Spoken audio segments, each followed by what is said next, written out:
did a live stream with a fellow YouTuber here on YouTube, of course. His name's Paul Stobbs. I'm going to show you his channel in a second here. And we get into some of America's history. Something you probably never heard before. We have actual history books from earlier on, from the 1800s, telling us things we've never heard before, folks. You've never heard before. That are pretty surprising, folks. This is Tony. Hope you're all doing well. So here we have an interesting quote in one of these textbooks that was in schools back in the 1800s. And it talks about a certain kingdom that was in America. Okay? A kingdom that was in America prior to the settlers. And again, we're going to use different words than usual. So let me show you this on the screen first. This is something I showed on my other video, and I'm going to show you a number of other quotes as well. But notice this word here, right here, this word right here. I'm going to say the word tar instead. Okay? And there's a reason why I'm doing that. But notice it says here, the conqueror Kublai Khan. Now, the word Khan means king. Kind of like the word Genghis Khan, or the phrase Genghis Khan. So apparently in this case, it talks about Kublai Khan sailed to invade Japan, was wrecked on the western coast of South America. The shipwrecked mariners, thereupon, through some unspecified turn of the Wheel of Fortune, founded the Empire of Peru. So this is something really interesting you've never heard probably before, right? That's just one example. But there's actually a lot of these. Here we go. Check this out. These tars, their colonies passed into America. What we consider today the new, of course, world was already something that was already, under another kingdom.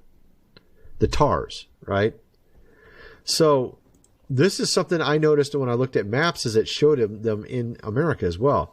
And of course, that made me wonder, what about all these buildings that we've seen, that we've talked about and discussed in the past, that seem to defy explanation, right? Buildings from these various fairs, I've shown this many times, but this one really always got my attention.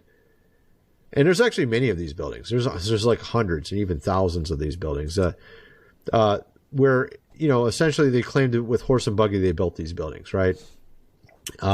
This one allegedly could house 300,000 people. This is like from the middle point, look in that direction. It's very huge. Not small in any way, shape, or form. But I mean, there's ones in St. Louis. They're like everywhere. There's like St. Louis ones that were really huge. Let me show you that. And again, Sodom and Gomorrah. Now, some of the best examples can be found in Petra, in Jordan. Here we can see the same thing.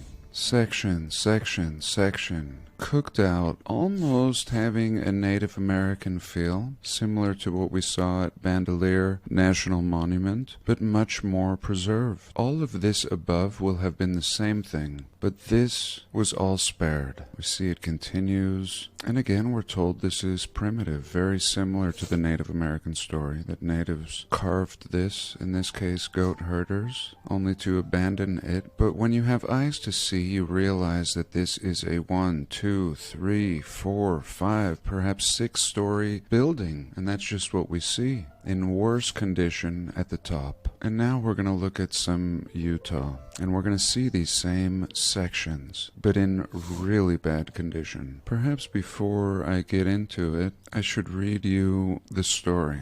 The story on how all these formations were created. Again, I'm proposing that all of these were structures that have been turned into this blobous state through an extreme cataclysmic event, perhaps within an hour. But I wanted to show you what history or mainstream geology has to say about this. So here we go. Let's just look at this picture before we even read any of their BS. Here we go. How do these arches form in Utah? This is going to be their explanation. And look at how we start out with example number 1. So that's it. And the truth is, yes. I mean, they're not going to say it's the truth, but yes. Right at the beginning, we do see blockage, formations. square, and intelligent. So they tell us the park sits on an underground salt bed, and it's responsible for all this. Thousands of feet thick, the salt was deposited in history. We're going to be diving back into the collection of Francis Frith. Now, if you watched any of my last videos, Francis, before I began this research, was a name that I seldom heard discussed before. However, according to the current mainstream narrative regarding Francis Frith, he had the largest photographic negative collection of the entire 1800s, with his company producing over 330,000 unique photographs of Europe, the Middle East, and other countries further abroad. Now, according to this narrative, every photograph we will look at today dates from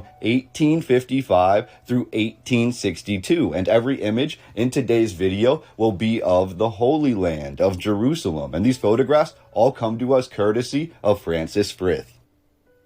Besides these incredible ruins that we can find all throughout the Levant, we really look at Jerusalem here, and we can see that the history has been all but covered over, not just the architecture, which itself appears to be overgrown, but we actually have a historical narrative, which appears to be compartmentalized. It has been dissected piece by piece, and to understand the whole thing would be nearly impossible. However, I do believe the first photographs of these specific locations, including the Holy Land, including Jerusalem, including the Levant, when we look at this location as a whole, the best way to understand all of the anomalies is to look at the architecture, to look at the photographs. And I believe these photographs from Francis Frith are some of the most incredible we have, not only because of the detail and the vast assortment of locations within the Holy Land that Francis visited, but because in nearly all of these photographs, we can see detail that we do not see in many